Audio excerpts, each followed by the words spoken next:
My name's Neil Waldman and I live in White Plains, New York. I write and illustrate children's books.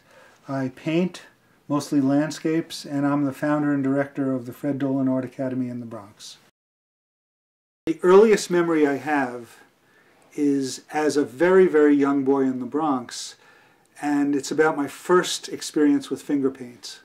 My mom bought these paints for me and she sat me down at a table, and I remember sticking my fingers into these jars of liquid paint and just rubbing different colors onto this big blank white piece of paper, and it felt almost like a miracle to me. And the excitement was so amazing that I started rubbing the paint into my face and my hair and all over my clothes. I loved the way it smelled and the way it felt and the way it looked. And things haven't changed.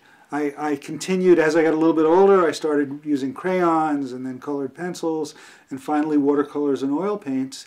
And now, all these years later, it's still one of the greatest joys of my life. It's something I've done throughout my life. And when I'm trying to explain to people what it feels like, it's almost as if I inhale color.